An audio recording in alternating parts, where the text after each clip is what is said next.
What's up mga idol?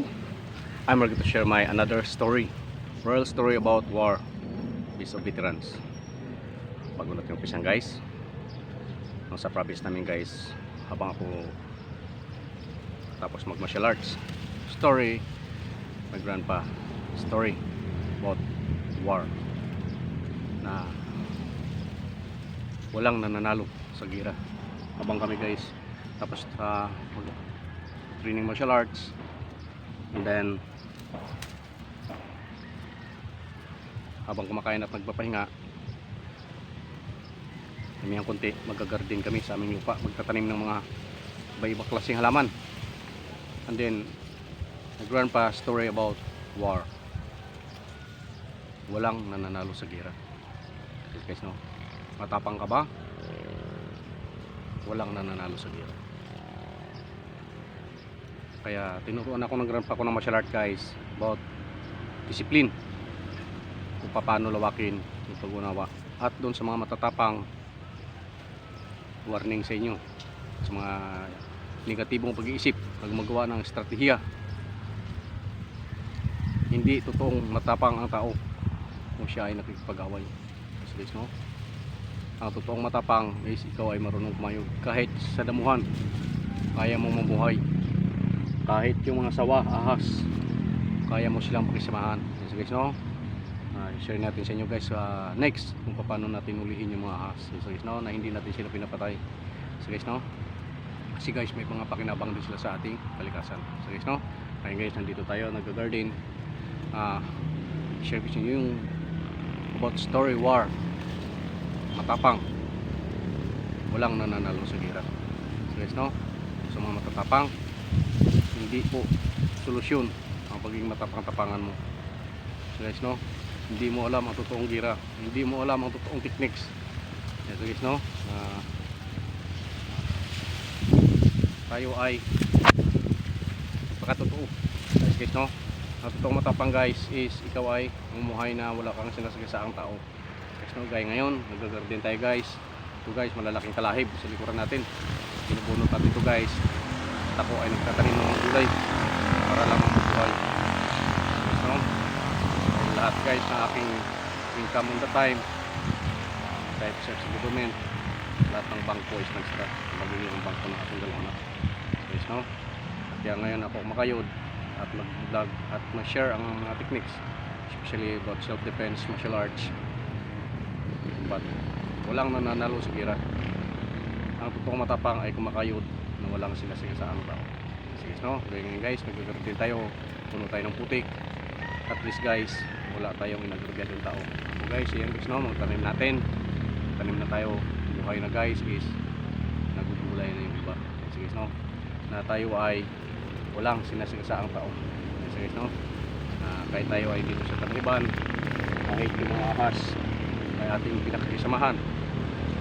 Sige, no, huwag natin makaaway kasi guys, yung ahas umarap sa'yo, tutuklawin ka talaga. Sige, no, doon po sa mga tao, walang nananalo sa gira. Sige, no, ayon sa story about veterans war, na walang nananalo sa gira. Sige, no, kaya martial arts is defense.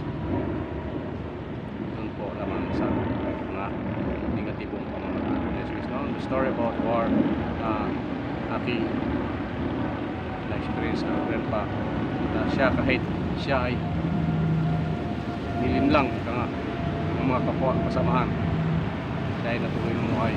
Kasi ngayon guys, yung mga pinapakita ko sa inyo, yun yung mga sharing techniques ko na galing sa aking grandpa, na kahit pag ikaw ay nilinlang, lalabas ang katotohanan. Mayroon talagang lalabas at nakatotohanan. Yes guys, no? So, alarm forces, police, FBI, sa inyo dyan mga taga-UP, naway magising tayo sa ating propaganda sa, no? Yes guys, no? Dito tayo ngayon guys, is tayo ay nag-garden, maging magkatotoo tayo. Yes guys, no? About the strategy of war, na hindi totoong matapang ang tao, kaya hindi totoong matapangan, no? Hindi yan ang totoong matapang. Ang tumatapang is kumakayod sa katotohanan at walang sinisigasaang kapwa. No, paalala lamang, sa gumagawa ng senaryo. Stop propagandas. Be a real man. Magpakatutok ang tao, magpakatutok ang babae. At huwag natin gamitin ang ating estratehiya para lamang bigyan ng violation yung tao. Sirain at bigyan violation para makawakan. It's never gonna happen. Missing na ang lahat. Okay. Pero guys, kahit sa mga halamanan guys, tayo ay provide na ating makakain at itong malikha. Gawa tayo ng our story is of war na hanggang ikaw ay merong tinanim, mayroong tatalagang anihin, ikaw ay may tinanim at kanan, lalabas at lalabas. Thank you so much guys. Yung share natin ngayon pag-garden kahit tayo sa talhiban, ahas man ay kaya nating pakisamahan. Okay, no? May ahas tayo sa loob guys, hindi natin siya pwedeng galawin. Guys, nakabaloktot. Ito guys, tignan natin. Guys, kung durudiretso ka dyan, tutuklawin ka talaga nyan. You know, mamahay na ahas loob. Ayan siya guys, oh. Guys, share ko sa inyo guys. Ayan na, gumapang mo siya. Yes guys, no, hindi natin pwedeng guluhin. Wala tayo sa ahas guys, kaya natin sabayan. Thank you so much. At mag-share ako ng mga knowledge, mga techniques sa inyo about war na walang matapang. So guys, no, walang mananalo sa gira. Yes guys, no, walang mananalo dyan. Kung gusto matuto, magpakatuto kayo. Ba't hindi kayo kumausap ng tao? Yes guys, no, thank you so much. And ito ang mapapaalala ko, walang matapang o walang mananalo sa digmaan. Thank you so much. Kaway-kaway naman dyan at sa aking bubalik na war story